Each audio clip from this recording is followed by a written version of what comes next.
அரிப்பெருஞ்சோதி அரிப்பெருஞ்சோதி தனிப்பெரும் கருணை அரிப்பெருஞ்சோதி.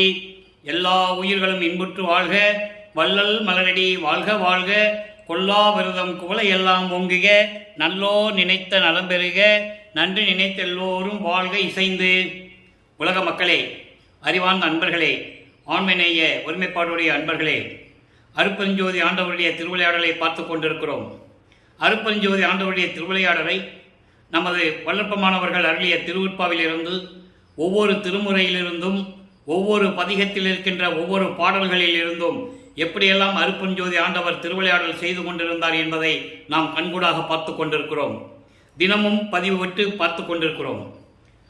அருப்பெருஞ்சோதி ஆண்டவருடைய திருவிளையாடல் இந்த பிரபஞ்சம் தோன்றிய காலத்திலிருந்தே எத்தனையோ திருவிளையாடல்கள் நடந்து கொண்டிருந்தன. அருப்பெருஞ்சோதி ஆண்டவருடைய கடைசி திருவிளையாடல் கலியுகத்தினுடைய கடைசி கட்டத்தில் 1823ஆம் ஆண்டு தொடங்கி 30/1/1874 இரவு 12 வரையிலும் அருப்பெருஞ்சோதி ஆண்டவருடைய திருவிளையாடல் தொடர்ந்து நடந்து கொண்டிருந்தன. ஒவ்வொரு ஆண்டுகளிலும் எப்படியெல்லாம் தனது மகனை ஆட்கொண்டு திருவிளையாடல் செய்தார் என்பதை தான் நாம் பார்த்து கொண்டிருக்கிறோம். நமது வல்லப்பமானவர்கள் இந்த மண்ணுலைக்கே ஒரு தாயின் வழியாக வருவிக்க உற்று 8 ஆண்டுகள் வரையிலும் தான் யார் என்று தெரியாத நிலையில் இருந்து கொண்டிருக்கிறார். அதன் பிறகு நமது பிள்ளை பெருமானை 9வது ஆண்டிலே அருப்பெருஞ்சோதி ஆண்டவர் ஆட்கொண்ட பிறகு இறைவனால் வருவிக்க உற்றவன் என்ற நிலை மட்டும் அவருக்கு தெரிகிறது. அதன் பிறகு எந்த நிலையும் அவருக்கு அந்த காலகட்டத்தில் தெரியாது. ஆகவே சமயங்களும் மதங்களும் மார்க்கங்களும் சூழ்ந்திருந்த காலகட்டங்களில் நமது பிள்ளை பெருமான் அவர்கள் வருவிக்க உற்று இறைவனால் ஆட்கொள்ளப்பட்டு எப்படியெல்லாம் சமயங்களும் மதங்களும் மார்க்கங்களும் கூறிக்கொண்டிருந்த இறைவனை எப்படியெல்லாம் உருவகப்படுத்தின என்பதையும் நமது வல்லற்பெருமான் அவர்கள் விளக்கமாக இங்கே கூறியிருக்கிறார்கள். சமயங்களும் மதங்களும் மார்க்கங்களெல்லாம் சேர்ந்து தொன்று சொட்டு வழக்கமாக சிவபெருமானை எத்தனை பெயர்களை வைத்து அழைத்து கொண்டிருந்தார்கள், சைவ சமய தலைவர்களை எப்படியெல்லாம் பெயர் வைத்து அழைத்து கொண்டிருந்தார்கள் என்பதை ஒவ்வொரு பாடலிலும் நமக்கு வல்லற்பெருமான் அவர்கள் தெளிவாக அருளியிருக்கிறார்கள். சமயங்களும் மதங்களும் மார்க்கங்களும் சூழ்ந்திருந்த காலகட்டங்களில் நமது பிள்ளை பெருமான் அவர்களும் சமயங்களையும் மார்க்கங்களுடைய நெறிகளையும் பின்பற்றி கொண்டு அதை சார்ந்து கொண்டு எப்படியெல்லாம் இறைவனை வழிபட்டார் என்பதையும் நாம் பார்க்க போகிறோம். ஏனென்றால் அப்படிதான் அவர் இருக்க வேண்டிய ஒரு காலத்தின் கட்டாயம். அருப்பெருஞ்சோதி ஆண்டவர் தன் மகனை சமயங்களிலும் மார்க்கங்களிலும் மதங்களிலும் இருக்க பற்றுகளை வைத்துக்கொண்டு அங்கே இருக்க செய்து அதன் பிறகுதான் சுத்த சன்மார்க்கத்தை கொடுக்கிறார். உலக மக்களுக்கு தெரிவிக்க வேண்டும். காலங்காலமாக இத்தனை ஆண்டுகாலமாக மக்கள் மனதிலே ஊறிவிட்டது. அந்த பழக்க வழக்கங்களில் இருந்து அவங்களால் வெளியே வர முடியவில்லை. அந்த நிலையை மக்களுக்கு உணர்த்த வேண்டும் என்பதற்காகத்தான் தன் மகனை அங்கு இருக்க செய்கிறார் என்பதை நாம் பார்த்து கொண்டிருக்கிறோம். அந்த வகையில் இன்று நாம் பார்க்க வேண்டிய பாடல், நல்ல கவனிங்க. வல்லப்பெருமானவர்கள் இறைவனால் தந்தையால் அருப்பெருஞ்சோதி ஆண்டவரால் 9வது ஆண்டிலே ஆட்கொள்ளப்பட்டு 12 ஆண்டுகளுக்குள் என்ன நிலையில் இருந்து கொண்டிருந்தார், இறைவன் எப்படி திருவிளையாடல் செய்து கொண்டிருக்கிறார் என்பதை நாம் பார்த்து கொண்டிருக்கிறோம். 1ஆம் திருமுறை பதிகம் 6 திருவருள் முறையீடு 58வது பாடல். மொத்தம் திருவருள் முறையீடு 232 பாடல்களை கொண்டது.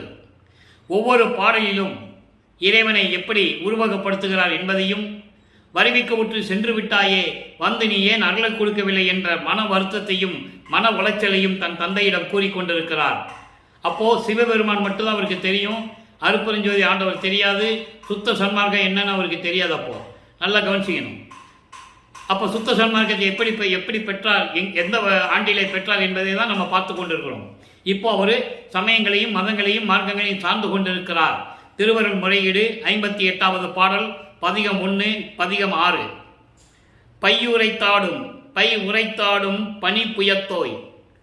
பனிப்புயத்தோய் தம்மை பாடுகின்றோர் உயுரைத்தால் உள்ளதில் அல்லது என்று இல்லது அதை உள்ளது என்றே பொய் உரைத்தாலும் தருவார் பிறர் அதுபோலன்றி நான் மெய் உரைத்தாலும் இறங்காமை நின்னருள் மெய்க்கு அழகே. இது பாடல் கடினமாக இருக்கும், பொருள் மிகவும் எளிமையானது. இறைவனால் கொடுக்கப்பட்ட விளக்கம். அதுதான் உங்களிடம் நான் அந்த விளக்கத்தை சொல்லிக் கொண்டிருக்கிறேன். இறைவனுடைய தயவாலயம் கருணையாலையும் 6 திருமுறைகளுக்கும் விளக்கத்தை பெற்று உங்களுக்கு நான் சொல்லிக் கொண்டிருக்கிறேன். இப்போ அந்த பாடலில் என்ன சொல்றாரு, இறைவனை எப்படி உருவகப்படுத்துகிறார், ஏனென்றால் சமயங்களும் மார்க்கங்களும் அப்படிதான் இறைவனை உருவகப்படுத்தி கொண்டிருந்தன. சிவபெருமானா எப்படி இருப்பாரு? கழுத்தில் பாம்பு போட்டிருப்பாரு, தலையில கங்கையை வச்சிருப்பாரு, பிறை சூடியிருப்பாரு, சந்திரனை சூடியிருப்பாரு, இப்படிலாம் உருவப்படுத்தினார்கள். அதே போல நமது பிள்ளை பெருமான் அவர்களும் இறைவனை உருவகப்படுத்துகிறார்கள். இது காலத்தின் கட்டாயம். படம் எடுத்து ஆடும் விஷம் கொண்ட பாட்டுக்கு பொருள், படம் எடுத்து ஆடும் விஷம் கொண்ட பாம்பை கழுத்தில் அணிந்துள்ள இறைவனே. சிவபெருமான் அப்படித்தானே இருப்பாரு, எல்லாருக்கும் தெரிஞ்சது தானே. அதையும் வல்லப்பெருமான் கூறுகிறார். தங்களை வாழ்த்துகின்றவர்கள் உள்ளத்தில் ஒன்றும் வெளியில் ஒன்றும் பொய்யாக பேசினாலும், இறைவனை வாழ்த்துகின்றவர்கள் உள்ளத்தில் ஒன்றும் வெளியில் ஒன்று வைத்துக்கொண்டு பொய்யாக பேசினாலும் அதுதான் சரியானது என நினைத்து, அதுதான் சரியானது என்று நினைத்து வணங்குகின்றவர்களுக்கு சன்மானம் அல்லது பொருளை கொடுப்பார்கள் மற்றவர்கள். அதுபோல இல்லாமல் நான் உண்மையாக சத்தியமாக பேசினாலும், உண்மையாக உள்ளத்தில் அன்போடு வேண்டினாலும், என் மீது இரக்கம் காட்டி அருளாமல் இருப்பது, என் மீது இரக்கம் காட்டி என் மீது தயவையும் கருணையும் காட்டாமல் எனக்கு அருளாமல் இருப்பது உனது அருளுக்கு அழகா? உனது சத்தியமான அந்த அருளுக்கு அழகா என்று கேட்கிறார். காரணம், இறைவனால் வருவிக்கோட்ட பிறகு இறைவன் கூறிவிட்டு சொல்லுகிறார், நான் உனது மகன், அதாவது நீ எனது மகன், உன்னை ஆட்கொண்டு விட்டேன். அந்த நிலையை மட்டும் மகனுக்கு கூறுகிறார். அப்போ மகன் கேட்கிறார், எப்போது வந்து அருளை கொடுப்பாய் என்று கேட்கிறார். முன்பருவம் பின்பருவம் காட்டி அருள்வேன் என்று சொல்லி புன்னகையோடு மறைந்து விடுகிறார். பாடல் உண்டு, அந்த பாடலுடைய விளக்கத்தில் நம்ம பார்த்துட்டோம். இப்போ மறைந்து சென்றவர் திரும்பி வரல, அருளை கொடுக்கல. அப்போ இவர் இறைவனை வேண்டுகிறார், முறையீடு செய்கிறார். அதுதான் திருவருள் முறையீடு. விஷமுள்ள பாம்பை அதாவது படம் எடுத்து ஆடும் விஷமுள்ள பாம்புகளை எல்லாம் கழுத்தலை அணிந்து கொண்ட இறைவனே, தங்களை வாழ்த்துகின்றவர்கள், உலகியல சொல்றாரு. இப்ப நம்ம யாராவது போய் ஒருத்தனை வாழ்த்தினோம்னா அவன் பொய் சொல்றானா உண்மையாகவே சொல்றானா என்று தெரியாமல் பரிசோ சன்மானமோ கொடுப்பார்கள். தன்னை வாழ்த்தி விட்டானே என்று சொல்லி கொடுப்பார்கள். அதே போன்று உன்னை வணங்குகின்றவர்களும் உண்மையானவர்களா பொய்யானவர்களா என்று தெரியாமல் அவர்களுக்கு நீ அருளை கொடுத்து கொண்டிருக்கிறாய். ஆனால் எனக்கு மட்டும் நான் உண்மையாகவே பேசுகிறேன், உண்மையாகவே உள்ளத்தில் அன்பு கொண்டு உன்னை வேண்டுகிறேன். இன்னும் என் மீது நீ இரக்கம் காட்டவில்லை. தயவையும் கருணையும் காட்டாமல் அருளை கொடுக்காமல் இருப்பது எந்த விதத்தில் நியாயம்? இது உன் திருவருளுக்கு அழகா? இது சத்தியத்திற்கு அழகா என்று முறையீடு செய்கிறார். ஆக வல்லப்பமானவர்கள் வருவிக்கவுற்று 9வது ஆண்டிலிருந்து 12 ஆண்டுகளுக்குள் இந்த நிலை தொடர்ந்து நடந்து கொண்டிருக்கிறது. அன்பர்களே, ஏன் இந்த பாடலை எடுத்து இறைவனுடைய திருவிளையாடலை கூறுகிறேன் என்றால், இறைவனுடைய நிலையையும் வல்லப்பமானுடைய அருள் நிலையையும் 202 ஆண்டுகளாகவும் யாரும் இதுவரை மக்களிடம் நேரடியாக கூறவில்லை. பொதுவாக பேசினார்களே தவிர வல்லப்பமான இறைவனால் வருவிக்கவுற்ற மகன் என்றும், அவர் இறைவனாகவே இருந்தவர் என்றும், இருக்கின்றவர் என்றும், இந்த பிரபஞ்சத்தை இயக்கிக் கொண்டிருக்கின்றவர் என்றும் யாரும் மக்களிடம் இதுவரை சொல்லவில்லை. இது இறைவனுடைய திருவிளையாடலை நாம் தான் திருவற்பாவில் இருந்து விலக்கி கூறிக்கொண்டிருக்கிறோம். அது எனது கடமை, இந்த வள்ளலார் ஒளியினுடைய கடமை என்று இறைவன் அருளியதால் நான் உங்களுக்கு அந்த விளக்கங்களை எல்லாம் கூறிக்கொண்டிருக்கிறேன். இப்போ திருவருள் விளையாடு முடிஞ்சு போச்சு, முறையீடு முடிஞ்சு போச்சு. இப்போ 2ஆம் திருமுறைக்கு போகிறோம். 2ஆம் திருமுறை போகும்போது வல்லப்பெருமான் அவர்கள் வருவிக்கவுற்று 13 ஆண்டுகள் ஆகிறது. 13வது ஆண்டில் திருவொற்றியூர் செல்லுகிறார். மனம் உந்துகிறது, மனம் தள்ளுகிறது, மனம் போன் சொல்லுகிறது. இதை இறைவன் மறைவாக இருந்து கொண்டு திருவிளையாடல் செய்து கொண்டிருக்கிறார். தன் மகனை திருவொற்றியூருக்கு அனுப்புகிறார். உள்ளத்தில் இருந்து அந்த கேள்வி எழுந்து திருவொற்றியூருக்கு போக வேண்டிய சொல்ல ஒரு உந்துதல் ஏற்படுகிறது. அதனால் திருவொற்றியூர் செல்லுகிறார். அங்கே 2ஆம் திருமுறை எப்படி உருவாகிறது? வருவிக்கவுற்று 16 ஆண்டுகளுக்குள் என்ன நடந்தது? 2வது எட்டில் என்ன நடந்தது? 2வது எட்டு என்பது 51 ஆண்டுகளை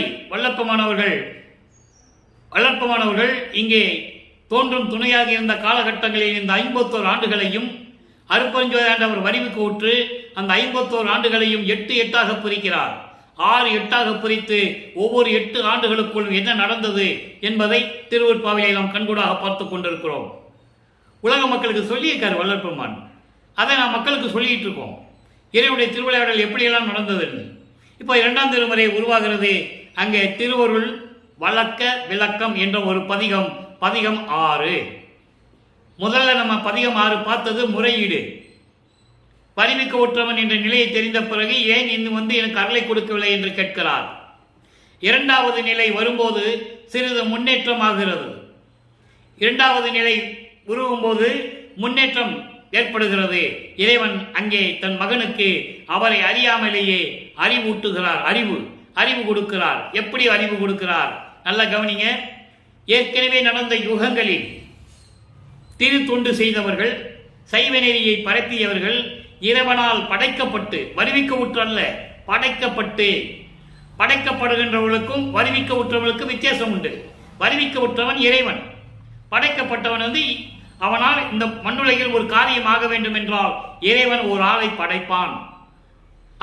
அப்படியால் படைக்கப்பட்டவர்கள் இறைவனை வேண்டி இறைவனது அருளை பெற்று முக்தி அடைந்தவர்கள். சித்தி யாரும் அடையவில்லை, எல்லாமே முக்தி அடைந்தவர்கள். கர்ம சித்தி, யோக சித்தி, இதோடு முக்தியில் போனவர்கள். அதான் அகவல்ல சொல்லுவாரு, முக்தி என்பது எந்த நிலை?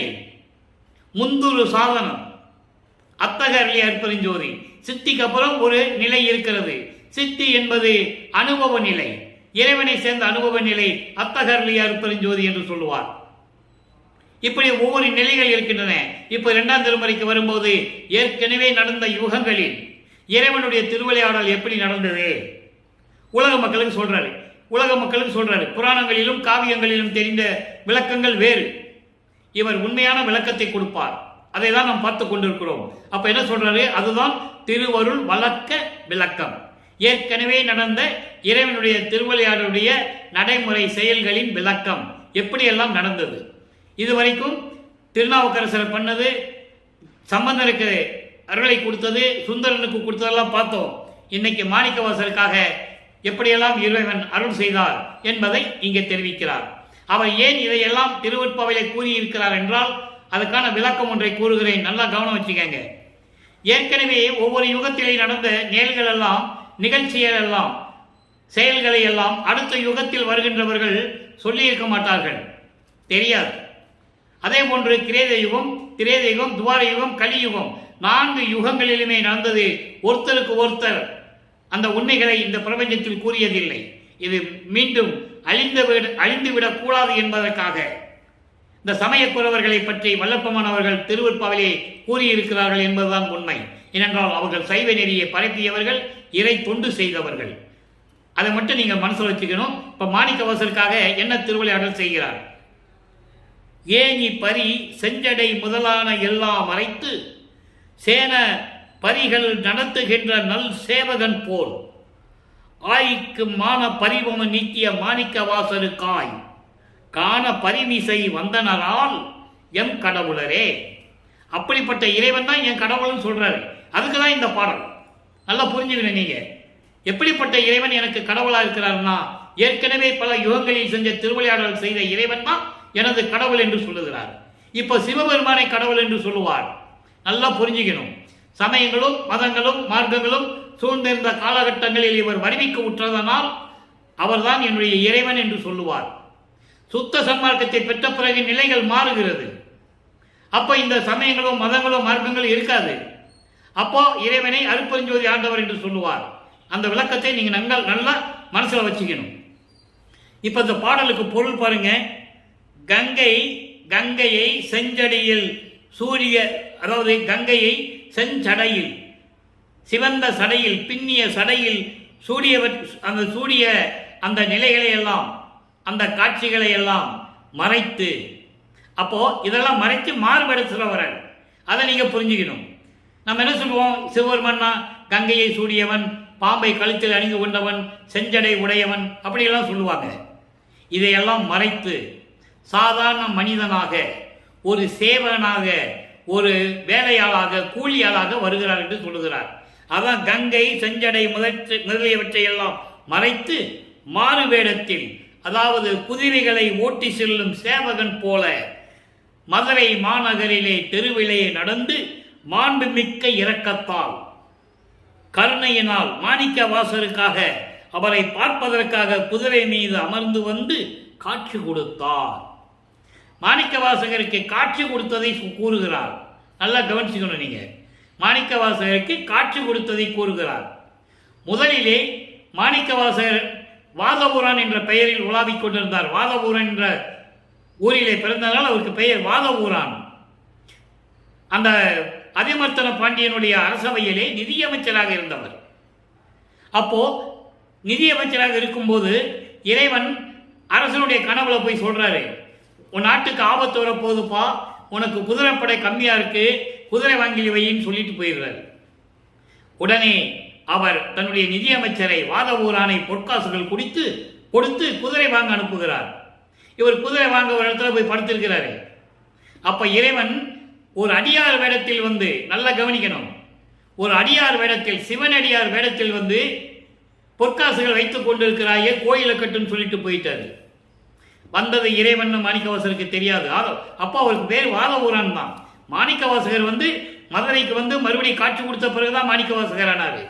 திருவாசகத்தை எழுதின பிறகுதான் மாணிக்கவாசகர் ஆனாரு. அது பேர் வாதவூரான். அது முன்னால வாதவூரான் அவர் பேர். அப்ப அந்த வாதவூரான் சொல்லிட்டு போயிட்டாரு சிவனடியார். வந்தது இறைவன் அவருக்கு தெரியாதே, ஆனால் அடியார் சொன்னாலும் சரி இறைவன் சொன்ன மாதிரி என்று நினைத்து அங்கே ஒரு கோயிலை கட்டிட்டாரு. குதிரை வாங்கல. அப்ப இறைவன் ஒற்றனை அனுப்புகிறான்.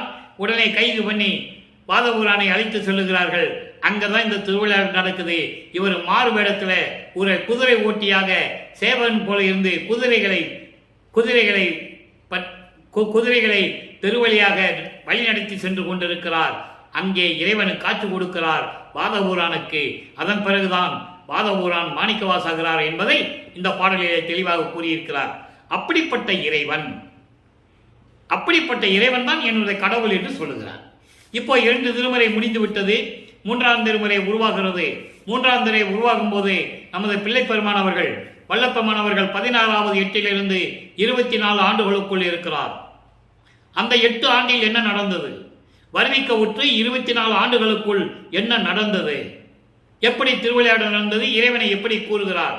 இன்பக் கிளவி என்ற பதிகத்திலே 6வது பதிகத்திலே, இன்பக் கிளவி என்ற பதிகத்திலே 7வது பாடல். இதுவரையில் 6 பாடலை பார்த்திருக்கோம். 7வது பாடல் இன்பக் கிளவி என்பது அதாவது இறைவனுடைய செயலை இனிமையாக சொல்லுவது, மனப்பூர்வமாக மகிழ்ச்சியாக சொல்லுவது. இந்த பாடலை தன்னை ஒரு பெண்ணாக உருவகப்படுத்தி உள்ளத்தை தோழியாக உருவகப்படுத்தி கூறியிருப்பார். காரணம், ஒரு பெண் ஒரு ஆணை காதலிக்கும் போது காதலனை பார்க்க முடியாவிட்டால் எவ்வளவு துன்பப்படுவாள், எவ்வளவு வருத்தப்படுவாள் என்ற ஒரு நிலையை உலக மக்களுக்கு சொல்லுவதற்காகத்தான் தன்னை ஒரு பெண்ணாக உருவகப்படுத்தி பாடியிருக்கிறார் என்பதை நீங்கள் புரிந்து கொள்ள வேண்டும். அப்படி சொன்னாதான் இனிமையா இருக்கும். அப்படி சொன்னாதான் காதலன் மேல் எவ்வளவு அன்பு கொண்டிருக்கிறாள் என்று, ஒரு காதலி எப்படி அன்பு கொண்டிருப்பார் என்று தெரியும். அதற்காகத்தான் பெண்ணாக உருவப்படுத்தி சொல்லுவது. அப்போ சொல்லுகிறார் பாருங்க, பாராது இருந்தார். எங்க திருவொற்றியூர்ல நடக்குது. பாராது இருந்தார் தமது முகம் பார்த்து வருந்தும் பாவைதனை சேராது இருந்தார். திருவொற்றியூரிலும் தியாக பெருமானார். வாராது இருந்தார், இன்னும் இவள் வருந்த கேட்டும். இன்னும் இவள் வருந்த கேட்டும் என்பது நான் என்ற பொருள். இன்னும் இவள் வருந்த கேட்டும் தாராது இருந்தார். சல மகளை தாழ்ந்த சடையில் தரித்தாரே. இது பாடல். நம்ம ஏற்கனவே இரங்கல் மலையெல்லாம் பார்த்தோம். இதுக்கு என்ன அர்த்தம்னா, மறைந்திருந்த ஒரு விளக்கம். 9வது ஆண்டிலே ஆட்கொண்ட பிறகு 24 ஆண்டுகள் வரையிலும் நான் இறைவனுடைய வருகையை எதிர்பார்த்து கொண்டிருந்தேன், வரவில்லை, இன்னும் வரவில்லை என்ற நிலையை உலக மக்களுக்கு சொல்லணும். அப்போ அந்த நிலையை இந்த பாடலில் கூறுகிறார். நல்ல பாருங்க, பாராது இருந்தார். 9வது ஆண்டிலே ஆட்கொண்ட பிறகு அவர் வரவே இல்லை. நான் திருவொற்றியூர் சென்று தியாகராஜன பெருமனை பார்ப்பதற்காக அங்கே கோயிலுக்கு சென்றிருந்தேன். என்னை பார்த்தும் கூட பாராது இருந்தார். பார்க்காத மாதிரி இருக்கிறார். தமது முகம் பார்த்து வருந்தும் பாவைதனை சேராது இருந்தார். நான் அவர் முகத்தை பார்த்து வருத்தப்பட்டு கொண்டிருக்கிறேன். இறைவா, என்னை ஆட்கொண்ட பிறகு இன்னும் என்னிடம் வந்து சேரவில்லையே என்று அவர் முகம் பார்த்து சொல்லுகின்றேன். ஆனால் அவர் என்னை பார்க்காமல் இருந்து கொண்டிருக்கிறார். எவ்வளவு அற்பையா பாவைதனின்னு சொல்கிறார். ஒரு பெண்ணுன்னு சொல்றாரு. அது பாடலுக்காக சொன்னது. இதான் விளக்கம். நான் திருவொற்றியூர் சென்று கொண்டிருந்தேன். தியாகராஜன பெருமையை பார்த்து நான் வேண்டிக் கொண்டிருக்கிறேன். இன்னும் ஏன் வந்து எனக்கு அருளை கொடுக்கவில்லை என்று. அப்போ அவர் என்னை பார்த்தும் பாராது மாதிரி இருக்கிறார். பாரா முகமாக இருக்கிறார் திருவொற்றியூரிலே இருக்கின்ற தியாகராஜ பெருமான். இந்த பாடலை இப்படி சொல்லுவாரு. இன்னும் பின்னால் நம்ம நிறைய பதியங்களை பார்க்க போறோம். 3ஆம் திருமுறையில ஒரு பதியத்தில் சொல்லுவாரு. ஒரு சின்ன விளக்கம்.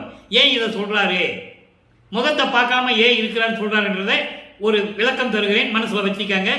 முழுமையான விளக்கம் பின்னால வரும்.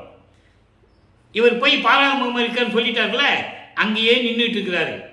நின்றுட்டு இருக்கும்போது திடீர்னு தியாகராஜன் இவரை பார்த்த உடனே முகத்தை பார்க்காம திரும்பி ஓடுறாரு. தெருவழியா பாடல் இருக்கு, நம்ம அப்புறம் பார்க்க போறோம். திரும்பி பார்க்காம ஓடுறாரு. பாராத முகமாக இருந்தார். நான் வேண்டிக் கொண்டிருந்த போது இவர் திடீரென்று எழுந்து தெருவழியாக ஓடுகிறார். என் முகம் பார்க்காமல் ஓடுகிறார். நானும் பின்னாலேயே ஓடினேன். அவர் ஓட்டத்தை பிடிக்க முடியவில்லை. ஓடும் போதை சொல்லிக் கொண்டிருக்கிறார். இன்னும் உனக்கு காலங்கள் இருக்கிறது, இப்பொழுது நான் உன்னிடம் மாட்ட மாட்டேன், சிக்க மாட்டேன் என்று சொல்லி ஓடுகிறார் தெருவழியா. உலக மக்கள்கிட்ட யார் சொன்னது? வல்லப்பமான திருவொற்றியூரில் நின்றுட்டு இருந்தார்ப்பா. திருவள்ளியில் நின்றுட்டு இருக்கும்போது தியாகராஜ பெருமான் இவரை பார்க்காம தெருவழியா ஓடுறதுன்னு யார் சொன்னது? அடியன் தான் சொல்லிக் கொண்டிருக்கிறேன்.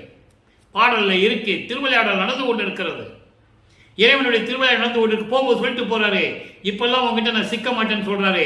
சிக்க மாட்டேன்னு சொன்னதை 6ஆம் திருமுறையில் வரும்போது சொல்லுவாரு, உள்ளத்திடம் சொல்லுவார்.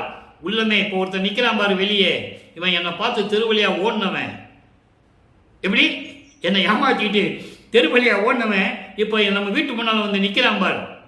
இவனை லேசான ஆளு, சாதாரண ஆளு நினைச்சிடாதே. இவன் திரும்பி ஓடி போயிடுவான், இவன் வீட்டுக்குள்ள வருவான், வந்தவனை கதவை பூட்டிடு அப்படின்னு சொல்லுவார். அற்புதமா இருக்கும். ஆக அந்த நிலையை சொல்லுகிறார். இது முதல் படி. அப்போ சொல்றாரு, வாராது இருந்தார். திரும்பி என்னை வந்து பார்க்கல, என் முகத்தை பார்க்க மாட்டேன்றாரு, அப்படியே நிற்கிறாரு. நான் எவ்வளவோ வேண்டுறேன், திரும்பி வரவே இல்லை அவரு.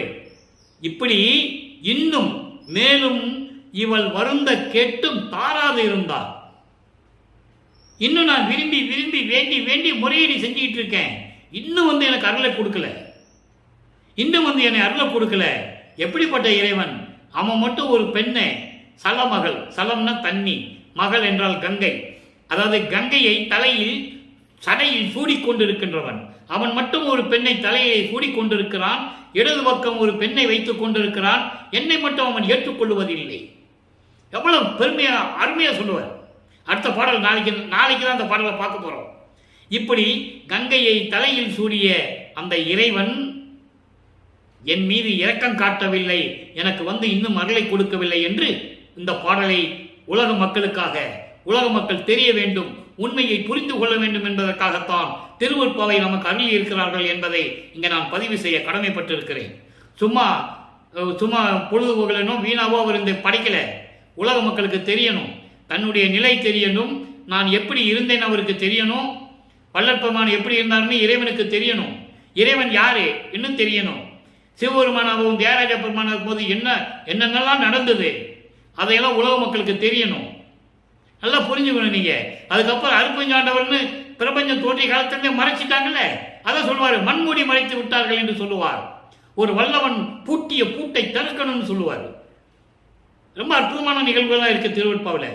அப்படிப்பட்ட இறைவன் இன்னும் எனக்கு அருளை கொடுக்கவில்லை. உலக மக்களே, நான் வருவிக்க விட்டு 24 ஆண்டுகள் ஆகிவிட்டது, இன்னும் எந்த நிலையும் எனக்கு கிடைக்கவில்லை என்று உலக மக்களுக்கு தெரிவிக்கிறார். இப்போ 3 திருமுறை முடிஞ்சிடுச்சு. முடியல, ஒவ்வொரு பாடலாம் முடிஞ்சிட்டு இருக்கு, இன்னும் இருக்கு, நிறைய இருக்கு, 4 வருஷம் சொல்லணுமே. அப்போ இப்ப 4ஆம் திருமுறை உருவாகிறது. 4ஆம் திருமுறை என்பது நமது பிள்ளை பெருமானவர்கள் 4வது எட்டில் இருந்து கொண்டிருக்கிறார். ஏன் நான் பிள்ளை பெருமான் என்று சொல்கிறேன் என்பது உங்களுக்கு நான் ஏற்கனவே விளக்கம் கொடுத்திருக்கேன். அதாவது திருவருட்பிரகாச வள்ளலார் என்பது உலக மக்களால் அழைக்கப்பட்டவர். ஆனால் அருட்பெருஞ்சாண்டவர் தன் குழந்தைக்கு பெயர் வைத்தது செல்வப்பிள்ளை. அவர் பேர் செல்வப்பிள்ளை. மண்ணுலகத்திற்கு வருவதற்கு முன்னால் அருட்பெருஞ்சோதி ஆண்டவரிடம் செல்வ பிள்ளையாக வளர்ந்து கொண்டிருக்கிறார். அதனால்தான் நான் பிள்ளை பெருமான் என்று சொல்லுவது. அதை நீங்கள் புரிந்து கொள்ள வேண்டும். வள்ளல் பெருமான் என்று சொல்லலாம், தவறில்லை, நானும் சொல்லுவேன். அப்போ அந்த பிள்ளை பெருமான் அவர்கள் 4வது எட்டில் இருந்து கொண்டிருக்கிறார். 4×8 = 25வது ஆண்டிலிருந்து 32 ஆண்டுகளுக்குள் இந்த 8 ஆண்டுகளில் என்ன திருவிளையாடல் நடந்தது உலக மக்களுக்கு சொல்லணும்ல. ஏன்னா ஆரம்பத்திலிருந்து இவர் நமச்சிவாயன் சொல்லுவாரு, சிவாய நமன் சொல்லுவாரு, ஓம் சிவான் சொல்லுவாரு, சிவசிவான் சொல்லுவாரு, நடராஜன் சொல்லுவாரு, சொக்கநாதன் சொல்லுவாரு, மாசிலாமணின் சொல்லுவாரு, எல்லாம் சொல்லுவாரு. ஆனால் அது நிலைகள் மாற வேண்டும். அது காலத்தின் கட்டாயம் சொன்னார். அப்புறம் இவரே சொல்றாரு அது வேண்டாம்னு சொல்றாரு. அப்ப நீங்கள் அது சொல்லக்கூடாது. உலக மக்களுக்கு அதான் சொல்றாரு. நான் இருந்தேன், இப்ப நான் வெளியே வந்துட்டேன்ல சுத்த சன்மார்க்கத்துக்கு அருட்பெருஞ்சோதின்னு. நீ அருட்பெருஞ்சோதி தான் சொல்லணும்னு சொல்ற. இப்போ 4வது எட்டில் வரும்போது அந்த 8 ஆண்டுகளுக்கு என்ன நடந்தது? 27வது ஆண்டு. 27வது ஆண்டில் தனக்கோடி அம்மையாருக்கு திருமாங்கல்யம் பூட்டி தாலி கட்டி அந்த அம்மையாருக்கு விமோசனத்தை காட்டி மோட்ச வீட்டை காட்டி அருளுகிறார் வல்லப்பெருமான் அவர்கள் என்பதை இங்கே நான் பதிவு செய்ய கடமைப்பட்டிருக்கிறேன். பாடல் உண்டு. அப்போ அந்த திருமணத்தின் போது திருமால் பிரமன் எல்லாருமே வந்து வாழ்த்துகிறார்கள், வீற்றிருக்கிறார்கள், அங்கே வாழ்த்துகிறார்கள். அந்த நேரத்தில் என் தந்தை அருட்பெருஞ்சோதி ஆண்டவரும் என் அம்மை சிவகாமி வள்ளியும் வரவில்லை என்று நான் ஏங்கிக் கொண்டிருந்தேன் என்று சொல்லுவார். 4ஆம் திருமுறையிலே அவருக்கு அருட்பெருஞ்சோதி யாருன்னு தெரியும், அவர்தான் தந்தைன்னு தெரியும். ஆனால் 4ஆம் திருமுறையில் சொல்ல மாட்டார். நல்லா கவனிச்சிக்கணும். 4ஆம் திருமுறையில அவர் சொல்ல மாட்டார். அப்போ சொல்லுவாரு என்னுடைய தந்தையும் தாயும் என்று சொல்லுவார். அவங்கெல்லாம் வந்து என்னை திருமணத்திற்கு வந்து வாழ்த்தவில்லை, என் மனம் ஏங்கியது என்று சொல்லுவார். அதற்கு விடை எப்படி வந்து வாழ்த்தினாங்கிறது 6ஆம் திருமுறையில் இருக்கு. 2 குதிரை மாட்டின தேர்ல வந்து அருட்பெருஞ்சோதி ஆண்டவரும் சிவகாமி வெள்ளியும் வந்து வாழ்த்தினார்கள் மகனை. பாடல் உண்டு. அது வேற, அதை நம்ம கடைசியில் பார்க்கும்போது பார்ப்போம். இந்த திருவிளையாடலை மட்டும் நீங்க ஞாபகம் வச்சுக்கங்க. தனக்கோடி அம்மையாருக்கு இறைவனுடைய திருவிளையாடலால் திருமாங்கல்யம் பூட்டி அந்த அம்மாவுக்கு மோட்ச வீட்டை காட்டி விமோசனத்தை கொடுக்கிறார். அதன் பிறகு அன்பு மாலை உருவாகிறது. பதிகம் 1 அன்பு மாலை உருவாகிறது. அதன் பிறகு 4ஆம் திருமுறை அருட்பிரகாச மாலை, திரு அருட்பிரகாச மாலை உருவாகிறது. அது 100 பாடல், அன்பு மாலை 31 பாடல். மீதி இருக்கின்ற பிரசாத மாலை, அபராத மாலை, மன்னிப்பு மாலை எல்லாம் நம்ம பார்த்துட்டோம் ஏற்கனவே. இப்ப அன்பு மாலையில என்ன சொல்றாரு? இங்கே இறைவனுடைய திருவிளையாடல் எப்படி நடந்தது, அவருக்கு என்னென்ன நிலைகள் கிடைத்தது என்பதை இந்த அன்பு மாலையிலே கூறுகிறார். நல்லா பாருங்க. இப்போ தனக்கோடி அம்மையாருக்கு தாலி கட்டி அந்த அம்மாவுக்கு விமோசனத்தை கொடுத்தாச்சு. இப்போ அன்பு மாலை உருவாகிறது. பாடும் வகை அனைத்தையும் பறிந்து, நல்லா கவனிக்கணும். ஏன்னா இது இறைவனுடைய திருவிளையாடல். எவ்வளவோ திருவிளையாடல் நீங்க பார்த்துருப்பீங்க, கேட்டிருப்பீங்க, புராணங்கள்ல பார்த்துருப்பீங்க, சினிமாவில் பார்த்துருப்பீங்க, மீடியாவிலலாம் தொலைக்காட்சிகள்லாம் பார்த்துருப்பீங்க. இது யாரும் மக்களுக்கு சொல்லலை, உங்களுக்கு தெரியாது. அதனால இது கவனமா பாருங்க. பாடும் வகை அனைத்தனையும் பறிந்து அரியா சிறிய பருவத்தை அணிந்து அணிந்து பாடும் வகை புரிந்து, பாடும் வகை அணுத்தனையும் பறிந்து, நான் 9 ஆண்டுகள் வரையிலும் யார் என்ற தெரியாத நிலையில் இருந்தபோது என்னை ஆட்கொண்டாய். நீ என்னை ஆட்கொண்ட பிறகு எனக்கு பாடும் திறமையை கொடுத்தாய், பாடும் வல்லமையை கொடுத்தாய். உன்னை வாழ்த்தி வாழ்த்தி பாடுவதற்கு எப்படி பாட வேண்டும், தமிழ் இலக்கண இலக்கியங்களோடு எப்படி பாட வேண்டும் நிலையை நீ எனக்கு உணர்த்தினாய் என்று சொல்லுகிறார். அதான் பாடும் வகை அனைத்தையும் பறிந்து அரியா சிறிய பருவத்திலே 9வது ஆண்டிலே என் ஆட்கொண்ட பிறகு உன்னை பாடும் வகையில் வாழ்த்தி வாழ்த்தி உன்னை பாடும் வகையில் எனக்கு விரும்பி அருளினாய். அடுத்து பாருங்க. நாடும் வகை உடையோர்கள் நன்கு மதித்திடவே, நாடும் வகை உடையவர்கள் நன்கு மதித்திடவே, உன்னை வணங்கி உன்னுடைய நிலையை, உன்னிடமிருந்து அருளை பெற வேண்டும் என்ற நிலையை உணர்ந்தவர்கள் என்னை நன்கு மதிக்கும்படி, என்னை வாழ்த்தும்படி. எப்படி சொல்றாருங்க புரிஞ்சுக்கணும். அது வரைக்கும் இவர் யாரும் மதிக்கல, கூட இருந்தவங்களை மதிக்கல, உலகில் யாரும் இவரை மதிக்கல. ஏதோ போறான், ரோட்டு வழி போறான், ஏதோ புலம்பிட்டு போறான், இப்படிதான் வள்ளல் பெருமானை நினைத்து கொண்டிருந்தார்கள். ஆனால் நிலை மாறிய பிறகு இறைவன் வந்து ஆட்கொண்ட பிறகு சொல்றார், உன்னை வணங்கி பாடுகின்றவர்கள், உன்னை வணங்கி அருளை வேண்டுகின்றவர்கள் எல்லாம் என்னை நன்கு மதிக்கும்படி, என்னையும் ஒரு பொருட்டாக நினைத்து மதிக்கும்படி நல் அறிவு சிறிது அளித்து, சிறிதுதான் கொடுக்கிறாராம். நல்லா கவனிக்கணும், சிறிதளவு தான் கொடுக்கிறாராம். அப்படின்னு என்ன அர்த்தம்? இன்னும் முழுமையாக நான் அருள் பெறவில்லை என்று கூறுகிறார். இறைவனுடைய திருவிளையாடல் தொடர்கிறது. நல்லா புரிஞ்சுக்கணும் நீங்க. சிறிதளவு அறிவை கொடுத்து புல்லறிவு போக்கி. அப்ப சொல்றாரு, இப்பதான் சொல்றாரு புல்லறிவு போக்கி. புல்லறிவு என்பது சமயங்களும் மதங்களும் மார்க்கங்களும் சேர்ந்த துன்பங்களை தரக்கூடிய, அறியாமையில் இருந்திருக்கக்கூடிய இருளை தரக்கூடிய அந்த அறிவுகளை எல்லாம் போக்கி. அப்ப அங்க இறைவனுடைய திருவிழா நடக்குது, புரிஞ்சுக்கணும். போக்கி நீடும் வகை சன்மார்க்க சுத்த சிவநெறியில் நிறுத்தினை. நிறுத்துறாரு, இன்னும் வாங்கல. சுத்த சன்மார்க்கம் இன்னும் வாங்கல அவரு. நல்லா புரிஞ்சுக்கணும் நீங்க. சுத்த சன்மார்க்கம் இருக்குது மகனே, இதெல்லாம் நீ விட்டுட்டு வந்துடுன்னு சொல்லும் போது சமயங்களிலும் மதங்களிலும் மார்க்கங்களில் இந்த நெறிகளை எல்லாம் விட்டு என்னை நீக்கிவிட்டு கொண்டு வந்து என்னை சுத்தமாக்கி சுத்த சன்மார்க்க சிவநெறியில் நிறுத்தி விட்டாய். வாங்கினதை நம்ம அதுக்கு அடுத்த பாடல்ல சொல்ல போறோம். நிறுத்தி விட்டாய், நிறுத்தியாச்சா? அப்போ இவரு இனிமே திருநூறு பூச மாட்டாரு, உத்தராட்சம் கொட்டையை போட மாட்டாரு, கடுக்கான் போட மாட்டாரு. அப்போ கடுக்கான கலந்துனது யாரு? அது திருடன் வந்து திருடன் வேடத்தில் இறைவனை வந்து கட்டிட்டு போயிட்டாரு. அது வேற விஷயம். உலகில் சொல்லுவாங்க, திருடன் வந்து கழட்டிட்டு போயிட்டாரு, ஒரு பக்கம் படுத்திருந்தாரு, திருடன் வந்து கலட்டினாரு, அப்புறம் திரும்பி படுத்தாரு, அதையும் கழட்டிட்டு போயிட்டாரு திருடன் சொல்லுவாங்க. அது உலகியல் விளக்கம். ஆனால் வந்தது அருட்பெருஞ்சோதி ஆண்டவர் என்பதை இங்கே நான் பதிவு செய்ய கடமைப்பட்டு இருக்கிறேன். ஏன்னா அவ்வளவு சீக்கிரம் யாரும் அவரை வந்து தொட முடியாது. நல்லா கவனிக்கணும். அவர் உடம்பு சுத்தேக உடம்பு, பிரவண தேக உடம்பு, ஞான தேக உடம்பு. அவர் உடம்பை யாரும் தொட முடியாது. போட்டோ எடுத்தாலும் விழுகாது. நல்லா புரிஞ்சுக்கணும் நீங்க. அப்போ தந்தை வந்து மகனுடைய காதில் இருந்த கடுக்கான கலட்டணும். ஏற்கனவே ஒரு சின்ன குழந்தையில சொல்லிட்டாரு. இதெல்லாம் இறைவன் கொடுத்த விளக்கம். எந்த புக்கிலையும் இருக்காத, யாரும் சொல்ல முடியாது. அடியன் ஒருவன் தான் கூற முடியும். இறைவன் கொடுத்த விளக்கம் அது. பாடல்களிலே நோக்கும் போது, பாடல்களிலே முழுமையாக உணர்வோடு படிக்கும் போது இறைவன் உணர்த்துவார். அப்படி நிலையில் இருக்கும்போது இப்போ சமயங்களிலும் மதங்களிலும் மார்க்கங்களில் சொல்லப்பட்ட சங்கற்ப வேப்பங்களில் விட்டுட்டாரு. ஏன்னா இது நிலை முடிஞ்ச உடனே 32 ஆண்டுகள் முடிஞ்ச உடனே அவர் சென்னையை விட்டு கிளம்பணும். எங்க கிளம்பணும்? சிவஞான வெளிக்கு போகணும். அங்க சாகா கல்வியை படிக்கணும். அதுக்கப்புறம் இங்க வந்து சத்தியஞான சபையை நிறுவனம். அங்க அப்பா கூட சேர்ந்துட்டு பிளான் பண்ணணும். என்ன நடக்குது, என்ன நடக்கணுங்கிறது அங்க பிளான் பண்ணணும். இது வந்து உலகில் நடக்கிற மாதிரியே நடக்கணும். ஆனா இறைவன் கற்ற மாதிரியே தெரியணும்.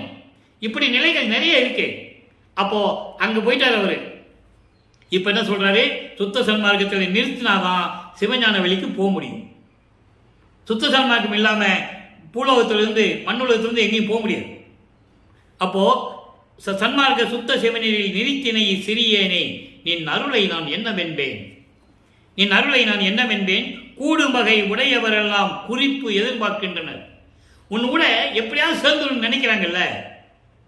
நீ வந்து யாருடையும் போய் சேர போறதில்ல, என்கிட்ட தான் வந்து சேரணும். அதோடைய விளக்கம் நம்ம பின்னால் பார்க்க போறோம். மற்றவங்க நினைப்பாங்கல்ல, பேராசை கொண்டு எப்படியாவது இறைவன்கிட்ட போய் சேரணும் அப்படின்னு நினைக்கிறாங்களே, அவங்கெல்லாம் என்னை எதிர்பார்த்து கொண்டிருக்கிறார்கள். இவன் என்ன செய்ய போகிறான், இனிமேல் என்ன நடக்கப் போகிறது என்று குறிபார்த்து கொண்டிருக்கிறார்கள். குறிபார்த்தென்றால் எதிர்பார்த்து கொண்டிருக்கிறார்கள். குற்றமெல்லாம் குணமாக கொண்ட என் குணக்குன்றே, என் குற்றங்களை எல்லாம் தவிர்த்து சமயங்களிலும் மதங்களிலும் மார்க்கங்களிலும் இருக்கிற நெறிகளை எல்லாம் என்னை விட்டு நீக்கி என்னை முழுமையாக ஏற்றுக்கொண்ட குணக்குன்றே.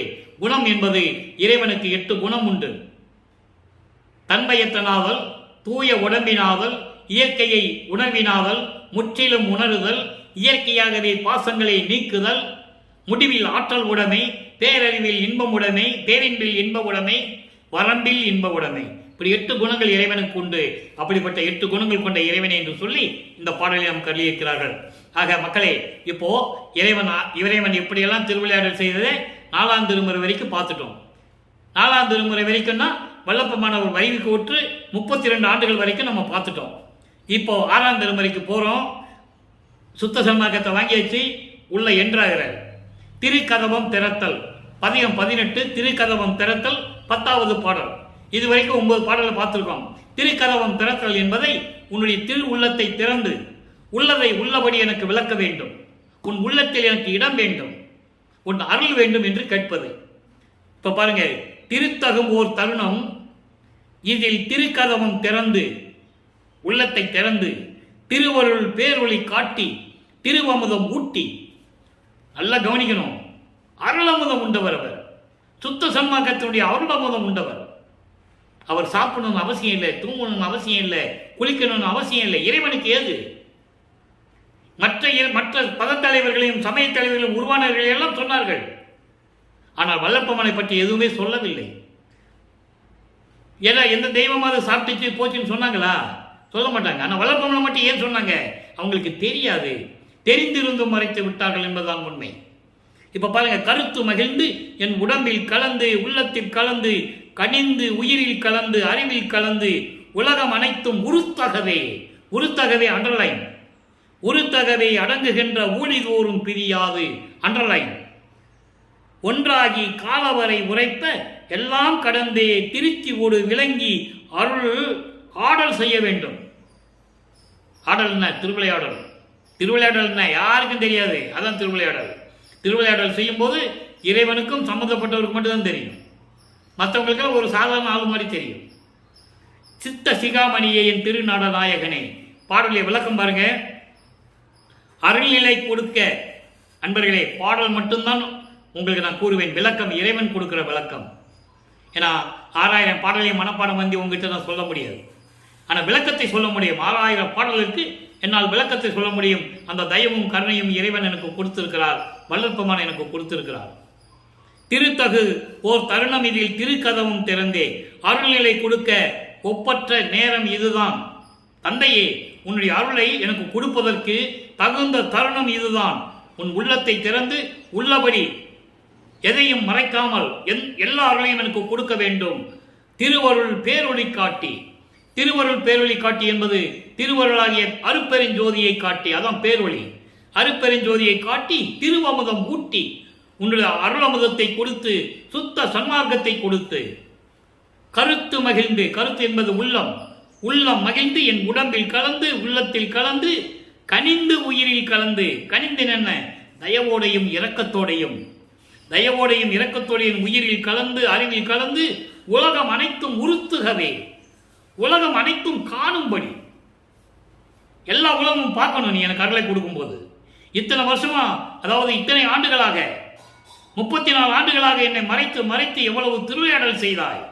ஆனால் அது இனிமேல் பலிக்காது. எல்லாரும் அறியும்படி, எல்லா உலகங்களும் பார்க்கும்படி, அதான் உருத்தகவே என்று சொல்லுகிறார்.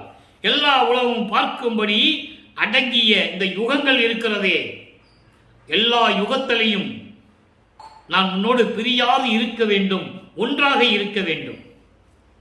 ஏன்னா 4 யுகங்கள் முடிந்த பிறகு இப்போ ஒளியுகம் நடந்து கொண்டிருக்கிறது, சுத்த சன்மார்க்க காலம் நடந்து கொண்டிருக்கிறது. அப்போ இப்படியெல்லாம் இருக்கும்போது இனி எக்காலத்திலும் என்னை விட்டு பிரியாது இந்த பிரபஞ்சம் உள்ளவரை, அதான் கால வரைன்னு சொல்றாரு. காலம், காலம் வரைனா இந்த பிரபஞ்சம் உள்ளவரை எல்லா உலகங்களும் சொல்ல வேண்டும். எல்லாம் கடந்து, எல்லா உலகங்களையும் கடந்து திருப்தியோடு, பரிபூர்ணமான திருப்தியோடு விளங்கி எனக்கு நீ அருள் ஆடல் செய்ய வேண்டும். எனக்கு நீ திருவிளையாடல் செய்து எல்லா அருள்களையும் கொடுக்க வேண்டும். சித்த சிகாமணியே, என் உள்ளத்தில் இருக்கின்ற சுத்த சன்மார்க்க தலைவனே, அதான் சித்த சிகாமணியின் பேரு. சித்த சிகாமணினா என் உள்ளத்தில் குடிகொண்டிருக்கின்ற சுத்த சன்மார்க்க தலைவனே என்று பொருள்.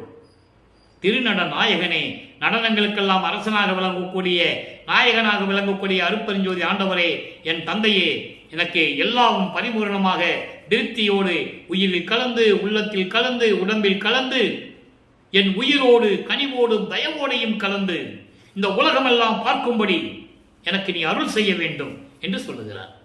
அடுத்து பிள்ளை சிறு விண்ணப்பம். இந்த விண்ணப்பம் வச்சுதான் ஆகணும். பதிகம் 19 11வது பாடல். ஏன்னா சமயங்களிலும் மதங்களில் இருக்கும்போது அவருடைய நிலை எப்படி இருந்தது உலக மக்களுக்கு சொல்லணும். அந்த நிலையை தாண்டி எப்படி வந்தார்? உலக ஆசைகளை விடணும். மண்ணாசை, பெண்ணாசை, பொன்னாசையை விடணும். பெண்ணாசையை விட்டுட்டாரு. எங்கே? தனப்பொடி அம்மையாருக்கு தாலி கட்டி அந்த அம்மாவுக்கு மோட்ச விட்டை காட்டி அதோடு அவருடைய காமம் பெண்ணாசையெல்லாம் முடிந்து விட்டது. காமம், குரோதம், லோபம், முகம், மோகம், மதம், ஆச்சரியம் எல்லா துரிசிகளை நீக்கணும். நீக்குதானா தத்துவங்களை கடக்க முடியும். தத்துவங்களை கடந்தாதான் அண்டங்களை கடக்க முடியும். எல்லாற்றையும் கடந்தாதான் சரியை, கிரியை, யோகம் இந்த 16 நிலையை கடந்து போகணும். நல்லா புரிஞ்சு, இதுதான் கான்செப்ட். அப்போ ஏற்கனவே சொல்லிட்டாரு, காமத்தை நீக்கியாச்சு. இப்போ பொருளாசையை நீக்கணும், பணம் ஆசையை நீக்கணும். அதுக்கு ஒரு பாடல் நல்லா கவனிக்கணும். பாடல் தலைப்பு சிறு விண்ணப்பம். இதெல்லாம் சிறிய விஷயம். பெரு விண்ணப்பம் வரும்போது பெரு விண்ணப்பத்தில் பார்க்கலாம். நம்ம பணத்திலே சிறிதும் ஆசை ஒன்றில்லை. எனக்கு பணத்திலே சிறிதும் ஆசை ஒன்று இல்லை. நான் படைத்த பணங்களை பலகால் கிணற்றிலே எறிந்தேன், குளத்திலே எறிந்தேன், கேணியில் எறிந்தேன். அதாவது எனக்கு பணத்துக்கு மேல ஆசை இல்லை. யாராவது பணத்தை வச்சுக்கோ தம்பின்னு கொடுத்தாங்கன்னா பல தடவை அதை கிணத்துல எரிஞ்சிருக்கேன், குளத்துல எரிஞ்சிருக்கேன், கேணியில் எறிந்தேன். கேணி என்றால் தெப்பம். தெப்பம்னா சதுர வடிவத்தில் இருக்கும். குளம் எப்படி வேணா இருக்கும். கிணறு பல வகையில் இருக்கும். ஆனால் தெப்பம் என்பது சதுர வடிவில் தான் மேக்சிமம் எல்லா இடங்களையும் தெப்பம் சதுர வடி ஸ்கொயர் பொசிஷனில் தான் இருக்கும். அப்போ அப்படி தெப்பத்தில் எரிந்தேன். எந்தாய் குணத்திலே நீதான் கொடுக்கின்ற பொருளை எரிய மாட்டேன். அன்போடும் ஆதரவோடும் தயவோடும் கருணையோடும் கொடுக்கிற பொருளை நான் எரிய மாட்டேன். கொடுக்கின்றேன் பிறருக்கே. நீ எனக்கு அருளை கொடுத்தால் நான் பிறருக்கு கொடுப்பேன். எவ்வளவு அற்புதமா சொல்றாரு நீங்க கவனிக்கணும். அப்போ சுத்த சன்மார்க்கத்தில் இருக்கணும், இல்லைன்னா அருள் கிடைக்காது. நல்லா கவனிச்சுக்கணும். நீங்க கணத்திலே எல்லாம் காட்டும் நின் அருளை கண்டனான், இனி சொல்வது என்ன? ஒரு நிமிடத்திலே உன்னுடைய அருளை எல்லாம் நான் பார்த்து விட்டேன், இனி என்ன சொல்ல வேண்டியிருக்கிறது சொல்லுகிறார். அடுத்து சுத்த சன்மார்க்க வேண்டுகோள் பதியம் 21 5வது பாடல் எப்படி சொல்றார் பாருங்க. அரசே, நான் வேண்டுதல் கேட்டு அருள் புரிதல் வேண்டும், அருட்பெருஞ்சோதியை பெற்றே அகமகிழ்தல் வேண்டும். என்னுடைய அரசனே, நான் வேண்டுவதை எல்லாம் நீ கேட்டு எனக்கு அருள் புரிய வேண்டும். அருட்பெருஞ்சோதியை நீ எனக்கு கொடுக்க வேண்டும். அதை உள்ள மகிழ்ந்து நான் வாங்க வேண்டும். வரைசேர் எவ்வுலகமும் ஒரு ஒழுக்கம் உரல் வேண்டும். சொல்லப்பட்ட எல்லா உலகங்களும், இந்த பிரபஞ்சத்திலே சொல்லப்பட்ட எல்லா உலகங்களும் சுத்த சன்மார்க்கத்தை பெற்று விளங்க வேண்டும். நல்லா கவனிங்க, சுத்த சன்மார்க்கத்தை பெற்று விளங்க வேண்டும். அப்பா கிட்ட விண்ணப்ப வைக்கிறாரு. அப்படி மடிந்தாரை மீளவும் நான் வருவித்தல் வேண்டும். சுத்த சன்மார்க்கத்தை தெரியாமல் மாண்டு விட்டார்களே, இறந்து விட்டார்களே, செத்து விட்டார்களே, அவர்களை திரும்பவும் கொண்டு வந்து சுத்த சன்மார்க்கத்தை கற்றுக் கொடுத்து எல்லா இன்பமும் பெற நான் வைக்க வேண்டும். அதுக்கு தான் கொண்டு வர சொல்றேன். நல்லா புரிஞ்சுக்கணும். நீங்க செத்தவரை ஏன் கொண்டு வரணும்? சுத்த சன்மார்க்கத்தை சொல்லி கொடுக்கணும். தெரியாம செத்துட்டான், அவனை கொண்டு வந்து அறிவை கொடுத்து சுத்த சன்மார்க்கத்தை கொடுத்து அவனுக்கு இறைவனுடைய திருவடியை காட்டணும். மறுபிறவி அவனுக்கு இருக்கக்கூடாது. அடுத்து பாருங்க, புரை சேரும் கொலை புனையும் கொலை நெறியும் சிறிதும் பொருந்தாமல் எவ்வுயிரும் புரிந்து உபத்தல் வேண்டும். துன்பங்களை தரக்கூடிய இந்த கொலை நெறி, உயிர்களை கொலை செய்வது, கொலை நெறி, மாமிசங்களை சாப்பிடுவது, பிணத்தை சாப்பிடுவது, பிண்டத்தை சாப்பிடுவது. செத்த உயிர் போச்சுன்னா பிணம் தானே அது. அந்த அவற்றையெல்லாம் சிறிதும் பொருந்தாமல், இந்த நிலைகளெல்லாம் பொருந்தாமல் எல்லா உயிர்களும் இதை விரும்பி புரிந்து கொண்டு மகிழ்வோடு இருக்க வேண்டும். உரைசேர் மெய்த்திருவெளியில் எந்தாயி நானும் ஒன்றாகி எஞ்சான்றும் ஓங்குதல் வேண்டுவனே. அருளோடு விளங்கக்கூடிய உன்னுடைய திருவடிவில், அருட்பெருஞ்சோதி வடிவில் நீயும் நானும் ஒன்றாக கலந்து இருக்க வேண்டுவனே, விளங்க வேண்டுவனே என்று கூறி இந்த பாடலை அருளி இருக்கிறார்கள். அடுத்து பாருங்க, இப்போ சுத்த சன்மார்க்கத்து வந்த பிறகு எப்படி சொல்றாரு? பிள்ளை சிறுவனப்பத்தில் சொல்றது, திருக்கதவும் திறந்து சொல்றது, சுத்த சன்மார்க்க வேண்டுகோள் சொல்றது. பார்த்துட்டோமா? இப்படி எல்லாம் எப்படி வாங்குறாரு அதை சொல்லணும்ல. தனித்திரளங்கள் 126வது பாடல் பதியம் 110. 21வது பதியத்தில் இருக்கின்ற கேள்விக்கு, அந்த வேண்டுதலுக்கு அங்கே 110வது பதிகத்திலே 120வது பாடலிலே விளக்கம் இருக்கிறது. தனித்திருளங்களிலே எல்லா குறையும் தவிர்த்தேன். நல்லா கவனிக்கணும். எல்லா குறையும் தவிர்த்தேன், உன் இன் அருள் எய்தினன், நான் வல்லாரின் வல்லவனானேன், கருணை மருந்து அறிந்தி நல்லார் எவருக்கும் உபகரிப்பான், இங்கு நன்னுகின்றேன், கொல்லா விரதத்தில் என்னை குறிகின்ற கோலத்தானே. வேண்டுகொள்ள வைக்கிறார்ல, கொலை நெறியும் புலை நெறியும் தவிர்த்தல் வேண்டும் என்று ஐக்கிய சொல்றார். பார்த்தீங்களா? எல்லாத்தையும் விட்டுட்டேன்னு சொல்லிட்டாரா? எல்லா குறையும் தவிர்த்தேன், எனக்கு எந்த விதமான குறையில்லை, சமயங்களையும் மதங்களையும் மார்க்கங்களையெல்லாம் விட்டு வந்து விட்டேன், உன் இன் அருள், உன்னுடைய அருளை முழுவதுமாக நான் அடைந்து விட்டேன். யாருக்காக சொல்றாரே? நமக்காக. உலக மக்களுக்காக, உலக மக்களுக்கு சொல்றாரு, நான் எல்லாத்தையும் அடைஞ்சிட்டேன், நான் வல்லாரின் வல்லவனானேன். பிரம்மன், திருமால், ருத்திரன் போன்ற பதத்தலைவர்கள் இருந்தாலும் சரி, இந்திரன் போன்றவர்கள் இருந்தாலும் சரி, தேவர்கள் யாராக இருந்தாலும் சரி, எல்லாருக்கும் வல்லவன் நான் தான்.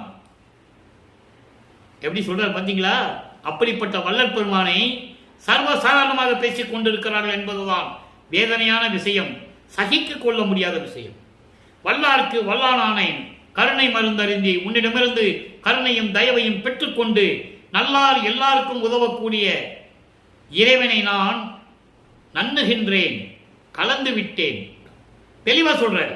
அதோடு மட்டுமல்ல, கொல்லா விரதத்தில் என்னை குறிகொண்ட கோலத்தானே, கொல்லா விரதத்தில் என்னை நிறுத்திய அழகான அற்பெருஞ்சோதியான இறைவனே, அருள் வல்லமம் படித்த இறைவனே என்று சொல்லி இந்த பாடலை அருளியிருக்கிறார்கள்.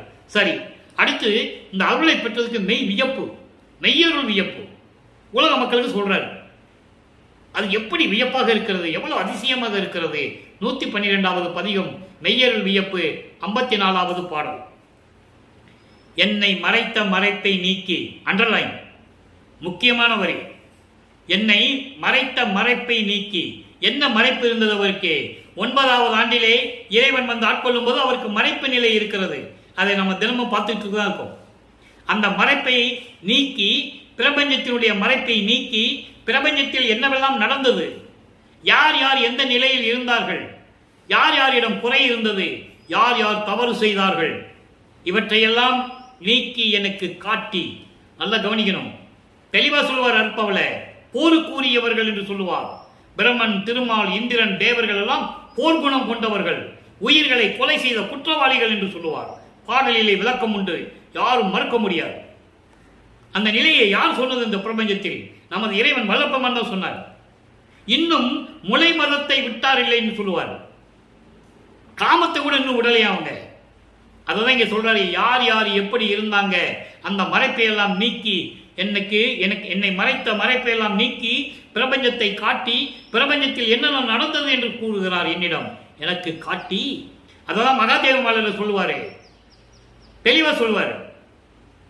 எப்படி?